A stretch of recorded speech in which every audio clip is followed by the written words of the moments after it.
Prayer means you're telling God what to do. You think you're God's consultant. Meditation means you just shut up. If you just shut up, everything that needs to happen to you will happen to you.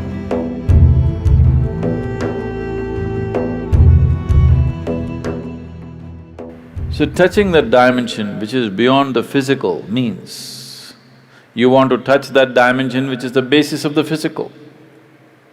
When you say that which is the basis of the physical, what you're talking is that you're not interested in creation, but you're interested in the source of creation. There, if you go and stand in front of the Creator, at least there you must keep your ideas down, isn't it? Your ideas must be kept down for some time when the Creator is here, isn't it so? Isn't he the biggest idea? It's like, there was a man in Pennsylvania, where are you from? Ah. It rains, it doesn't flood there. That's why we put Seattle on the coast.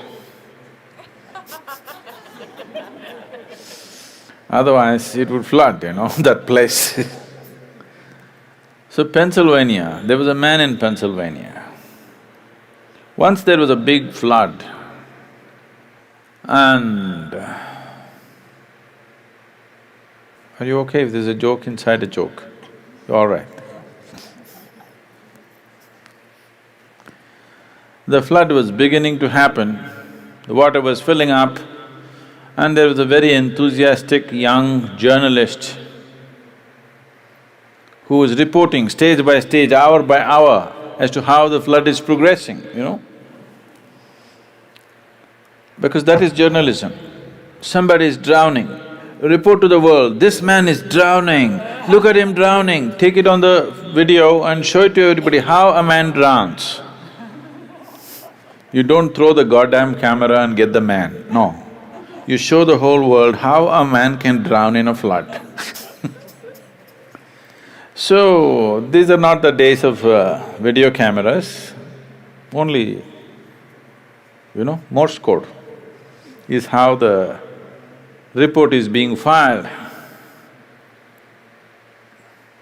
So he filed a report very eloquently, he said, as God sits and watches, the water is filling up in this part of Pennsylvania and houses are going down and this and that, and described it in very eloquent terms. Then he immediately got a response from his editor, leave the flood, interview God. God is sitting and watching, he thought he's somewhere here and forget about the flood, interview God. They didn't get to interview him, it continued. Many homes drowned, many people died, but one man survived. This man who survived went to New York City and shared among people how he survived a Pennsylvania flood where so many people died. People gathered. Then he went to Boston and talked about how he survived a Pennsylvania flood, and more people gathered. Then he came to Seattle and he shared, more people gathered. Then he started his roadshow, city to city, talking and talking about how he survived a Pennsylvania flood. He became a famous speaker in America, and then naturally, every American has to write a book within their lifespan. So he wrote a book, how he survived a Pennsylvania flood. It became famous, he spoke everywhere, and his engagements became international. He became a millionaire, sold millions of books. All his life he only spoke about how he survived the Pennsylvania flood. And one day he died, not in a flood, he died. And they had an assembly. He went through the pearly gates And there was an assembly of people and there was an opportunity to speak. A few people could speak. So he told his neighbors, I will share my experience about how I survived Pennsylvania flood. Somebody nudged him and said, there is no one in the audience.